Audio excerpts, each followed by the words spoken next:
হুসাইন রে কারবালার ময়দানের ভিতরে এমন কিছু ব্যক্তিরা শহীদ কইরা দিব। নবী গো তারা কারা? আমার নবী কয় তারা আমি নবীর উম্মত দাবি করব। তারার মাথার মধ্যে দাড়ি তারা মুখের মধ্যে দাড়ি থাকবো, মাথার মধ্যে পাগড়ি থাকবো, শরীরের মধ্যে পাঞ্জাবি থাকবো। আমি তাদেরকে নতুন করে আপনাদের কাছে চিনিয়ে দিতাম চাই না। তাদের পরিচয় আপনারা সবাই জানেন।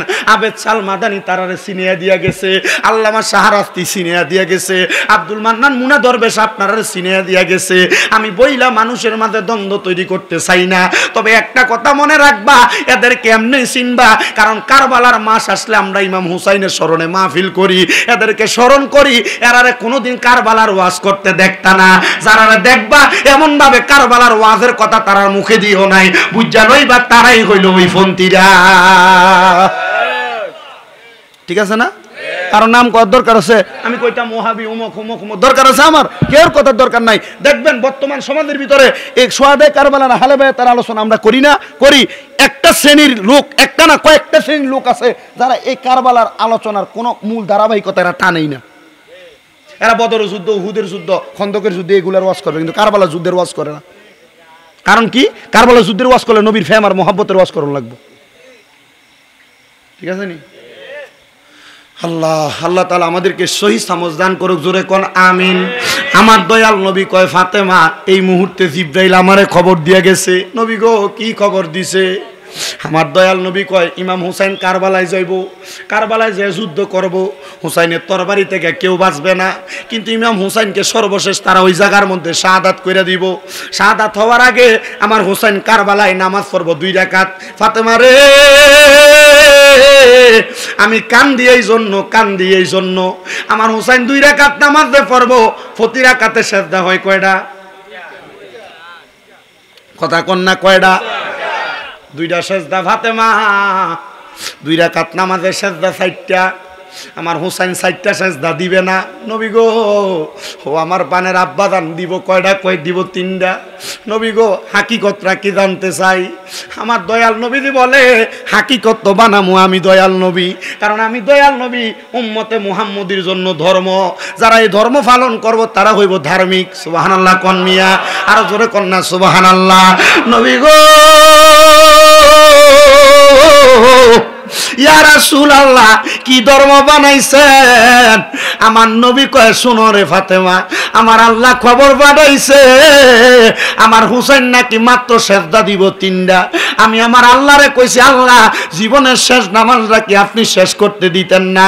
আমার আল্লাহ আমি দয়াল নবীরে কইছে ইয়া রাসূলুল্লাহ আপনি তো বলছেন হুসাইন যে কারবালায় শহীদ হইয়া যাইব, কারবালায় শহীদ হওয়ার কারণে আপনি দয়াল নবীরে বিনিময়টা কি দিব? নবী গো আপনি ফাতেমারে জানাইয়া দেন আমার হুসাইনের আরো একটা সেজদাতে বাকি আছে। ওই হাসরের ময়দানে হুসাইন একটা সেজদা দিয়া আপনি নানার উম্মতদেরকে পার কইরা নিবে। আর আমার নবী কয় আল হাসান ওয়াল হুসাইনু সাইয়্যিদা শাবাবি আহলিল জান্নাহ। হাসান হুসাইন হইলো জান্নাতের যুবকের সরদার। এই কুলসি এলাকার ভাই বাবারা বন্ধুরা, আজকে যে হযরত আব্দুল মান্নান মুনা দরবেশের মাহফিল সাজাইলা, যেই যুবকেরা এই মাহফিলের মধ্যে টাকা দিয়া, পয়সা দিয়া, সম্পদ দিয়া শরীক হয়ে গেছো, আল্লাহর কসম তোমরা ঠিকানা হযরত ইমাম হুসাইনের সঙ্গে জান্নাতের মধ্যে হবে। এবার বলেন এই বিশ্বাস আমরার অন্তরে আছে না নাই? গেল পাল্লা ইমাম হুসাইন কারবালার ময়দানে শাহাদাত, কিন্তু শাহাদাতের আগে কারবালার ময়দানে আরো বড় অনেক ঘটনা ঘটছে। বাদান রে আমার একটু মনোযোগ দিয়ে শুনলে আমি আপনাদের কাছে বলার চেষ্টা করব।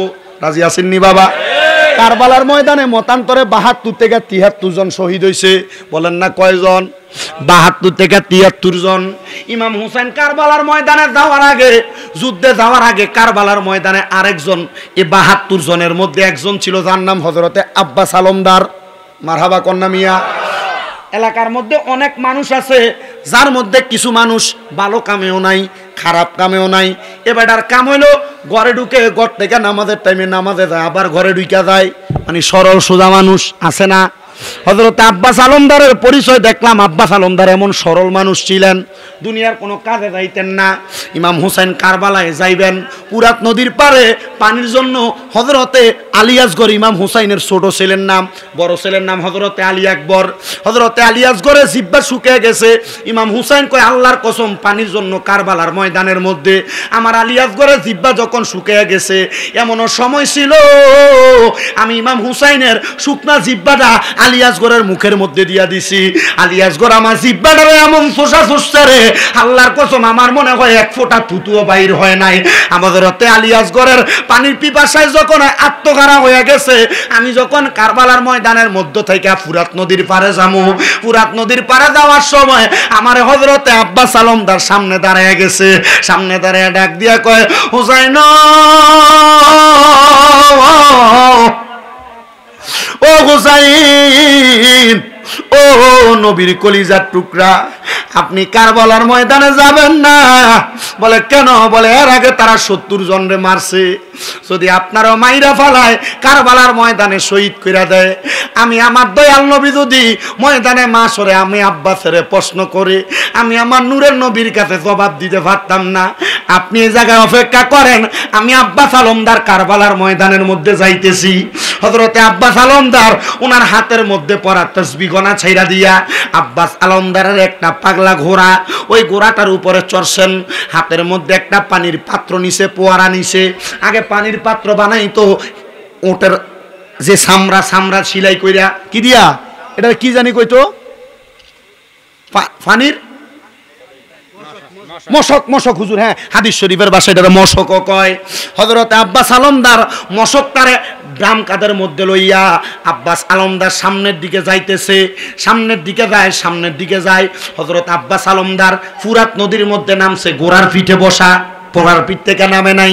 আব্বাস আলমদার কয়, ঘোড়ার পিঠের মধ্যে বৈশা যখন আমি ফুরাত নদীর মধ্যে নামলাম, ফুরাত নদীর মধ্যে নামার সঙ্গে সঙ্গে রে আমি আব্বাস আলমদার এবার একটা পানির পাত্রের মধ্যে মশকের মধ্যে করে পানিটা নিয়া মশকটা আমার ঠোঁটের সামনে নিছি, আমার ঠোঁটটারে ভিজামু। এমন টাইমে আমি আব্বাস আলমদারের মনে হইয়া গেছে, আরে কারবালার ময়দানের মধ্যে নবীর কলিজার টুকরা নাতি ইমাম হুসাইন, নবীর কলিজার টুকরা নাতি ইমাম হুসাইনের বড় ছেলে হযরত আলী আকবর, নবীর কলিজার টুকরা নাতি ইমাম হুসাইনের বউ হযরতে সাহারা বানু, নবী বংশের পরিবারের মানুষ হযরত সকিনা, নবী বংশের পরিবারের মানুষ হযরত ইমাম হাসানের বউ, এরা সবাই কারবালার ময়দানের মধ্যে পইরা রইছে। আমি যদি আগে পানিটা খাই আর যদি তারারে পানিটা না পান করাই, আমার মনে হয় আমি রহমাতুল্লিল আলামিন নবীর দরবারে উত্তর দিতে পারবো না, জবাব দিতে পারবো না। আব্বাস আলমদার কয়, আমি পানিটা পান না কইরা মশকটা পুরাইয়া মশকটারে আমার কাদের মধ্যে নিছি, গোড়াটার মধ্যে উঠতে দেরি, আল্লাহর কসম রে আমার চারিদিক দিয়া এজিদের দলেরা গেরাম দিয়া ফালাইছে। আমার চিন্তা হইল, আমার মনে হয় তারা পানিটা নিয়ে কারবালার ময়দানে যাইতে দিবে না। আমি আবার ওই গোড়াটারে এমন ভাবে চালাইতে লাগলাম, সামনের দিকে যাইতে দেরি আমার এজিদের দলেরা আমার ডান হাতটার মধ্যে একটা কোপ দিছে, আমার ডান হাতটা আলাদা হয়ে গেছে। আমি আমার পানির মশকটারে বাম হাতের মধ্যে লইয়া, বাম হাতের থেকে লইয়া আমার মুখের মধ্যে দিছি, বাম হাত দিয়া ঘোড়াটার যখন চালাইতে লাগলাম, ঘোড়াটা সামনের দিকে যায়। এজিদের দলের মধ্যে মালিক ইবনে মারওয়ান নামক একটা লোক আমার বাম হাতের মধ্যে এমন একটা কোপ লাগাইয়া দিছে রে, আমার কোপটা দেওয়ার সাথে সাথে আমার বাম হাতটা আলাদা হইয়া পড়ে গেছে। আমি ঘোড়ার পিঠে এখনো বসা, পানির মশকটা আমার মুখের মধ্যে নেওয়া, আমার কল্লাটা তারা আলাদা করে দিছে। এমন টাইমে যখন হযরতে আব্বাস আলমদারের দেহটা ফুরাত নদীর পারে পড়ে রইছে, হযরত ইমাম হুসাইনের বড় ছেলে আলী আকবর ডাক দিয়া কয়, আব্বা আমার মনে হয় কারবালার ময়দানের মধ্যে আমাদের কলিজার টুকরা চাচা যান হযরতে আব্বাস আলমদার কারবালায় শহীদ হয়ে গেছে। আব্বা ও অনুমতি দেন, আমি এই মুহূর্তে কারবালার ময়দানে ফুরাত নদীর পারে চলে যাই, আমি একটু পানি আনবো, আপনাদেরকে পানিটা আহার করাবো। সবাই পড়েন সালাতুনিয়া রাসূলুল্লাহ,